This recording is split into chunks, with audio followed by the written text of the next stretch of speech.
अस्सलाम वालेकुम व्यूअर्स, मैं हूं एहसान खान और आप देख रहे हैं हमारा यूट्यूब चैनल एहसान रिएक्शन विद एहसान। बांग्लादेश और इंडिया के दरमियान व्यूअर्स दूसरा टेस्ट मैच ढाका मीरपुर में खेला जा रहा है और दूसरी इनिंग्स में बांग्लादेश ने बैक फुट पर धकेल दिया है इंडिया की टीम को। और बांग्लादेश को मैं कहता हूं एक किस्म का ये टेस्ट मैच जीत चुका है, क्योंकि उसने सिर्फ 6 खिलाड़ी आउट करने हैं इंडिया के और उसको 100 रन्स के अंदर बार आउट करने हैं, क्योंकि इंडिया के पास बिल्कुल भी नहीं खेला जा रहा। 4 खिलाड़ी उन्होंने आज आउट कर दिए सिर्फ 50 रन्स पर, और 4 बड़े बल्ले उन्होंने आउट किए, बड़े प्लेयर आउट किए, बड़े बैटर आउट किए उन्होंने, जिनके गिर्द पूरी टीम घूमती है इंडिया की। यानी विराट कोहली को आउट कर दिया, उसके बाद केएल राहुल को आउट कर दिया, इसके साथ साथ उन्होंने जनाब पुजारा साहब को आउट कर दिया। ये बड़े प्लेयर उन्होंने आउट कर दिए हैं और अब पीछे रह गए 6 खिलाड़ी। कल मुझे ऐसा लग रहा है कि पहले ही सेशन में बांग्लादेश ने आउट कर देने हैं, लंच से पहले पहले सब आउट कर देंगे। लेकिन विराट कोहली के बारे में भी है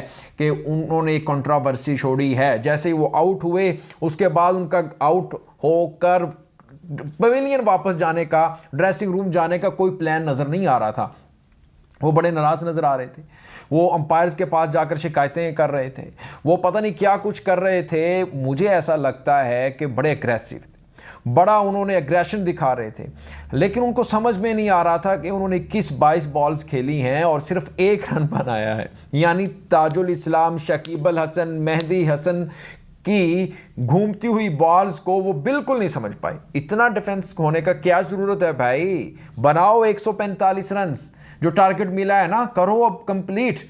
ऐसे लग रहा है जैसे 500 रन है, ऐसे फील हो रहा है जैसे 350 का टारगेट नजर आ रहा है आपको, इतना बड़ा टारगेट नजर आ रहा है। और इसके ऊपर बहुत ज़्यादा अब सोशल मीडिया के ऊपर भी बातचीत हो रही है कि कोहली क्या कह रहे थे, अंपायर्स के पास क्यों गए, अंपायर्स को उसने क्या शिकायत लगाई, क्या कंप्लेन की, क्या क्लेम ब्लेम क्या हो रहा है, सब कहानी है क्या, वो भी मैंने आपको इसी वीडियो में आपको बतानी है। और किस तरह से अब बांग्लादेश और मेहदी हसन मिराज स्पेशली जिस तरह से उसने आज बॉलिंग की है, पाकिस्तान में बड़े चर्चे हो रहे हैं, दुनिया में उसकी तारीफें हो रही हैं। 3 खिलाड़ियों को आज उसने आउट किया 8, 10, 12 रन देकर। यार 8 ओवर करवाए और 12 रन दिए और 3 खिलाड़ियों को यानी ड्रीम स्पेल कर दिया उसने और बैक फुट पर ले गए हैं जनाब इंडिया जैसी मजबूत टक्कर की टीम को। और मेरे ख्याल में जो मीरपुर ढाका का जो स्टेडियम है वैसे ही इनके लिए सूटेबल नहीं है इंडियंस के लिए। 2 वनडे लगातार हारे हैं इधर से ये इंडियंस और सीरीज पूरी हारे। अब ये दूसरा टेस्ट भी तकरीबन हार चुके हैं, क्योंकि मुझे नहीं लग रहा कोई मौजज़ा होगा कि इधर से इंडिया जीते। मुझे नहीं लग रहा कि इंडिया यहाँ से जीतेगा। इंडिया हार चुका है ये मैच, क्योंकि उसके 4 मेन खिलाड़ी 50 रन पर आउट हो गए। यार 100 रन कैसे बनाओगे आप? मुझे नहीं लगता वो 100 रन बना लेंगे। और कल आएंगे और कल चौथा दिन है, बॉल और भी ज़्यादा टर्न होगा, सीम होगा और फास्ट बॉलर के लिए भी हो सकता है मददगार ज़्यादा साबित हो। लेकिन भाई पहले इंडियंस को मेरा ये मशवरा है कि आप पहले स्पिन को तो खेलना सीखें ना, ताजुल इस्लाम को सीखें, मेहदी हसन को सीखें, शाकिब को सीखें।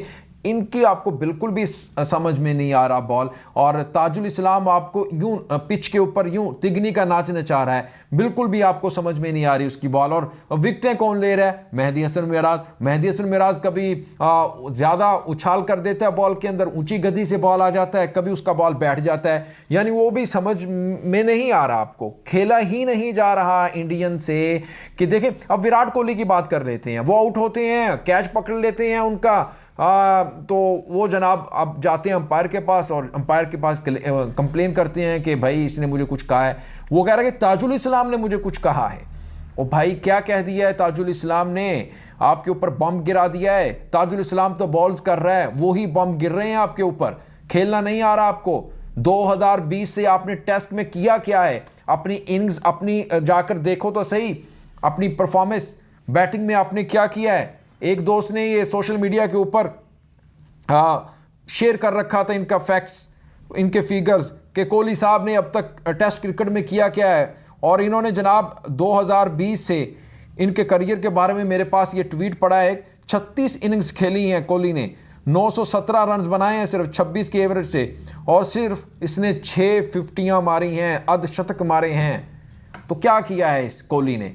लोग तो कह रहे हैं, इंडियन फैंस बहुत इस वक्त गुस्से में, वो कह रहे हैं जी स्काई को लेकर आए, सूर्य कुमार यादव को लेकर आओ, इसकी छुट्टी करवाओ। कोहली क्या है? किंग करके इसको सर पर बिठा लिया आपने, कर ये कुछ नहीं रहा। अगर ये 50 सेंचुरी करता है तो सबको मिलके जाता है, अगर ये 1 रन पर आउट हो जाता है तो ग्रेशन दिखाना शुरू कर देता है, कभी ये एलिगेशन लगाता है ताजुल इस्लाम पर, कभी किसी पर। भाई ये ढाका का स्टेडियम है, उसकी पिच है, ये ट्रिकी पिच है, इसमें कैचेस कैसे पकड़ने हैं जाकर पूछो शाकिब को, वो आपको ट्रेनिंग देगा कि यहां पर कैचेस कैसे होते हैं, कैचेस मैचेस होते हैं। तो आपने समझा हुआ था कि जनाब ये जिस तरह से हमने T20 वर्ल्ड कप में ऑस्ट्रेलिया में जाकर रौंदी मारी और नाइंसाफी की, अब भी हम वैसे ही कर लेंगे अंपायर को साथ मिलाकर।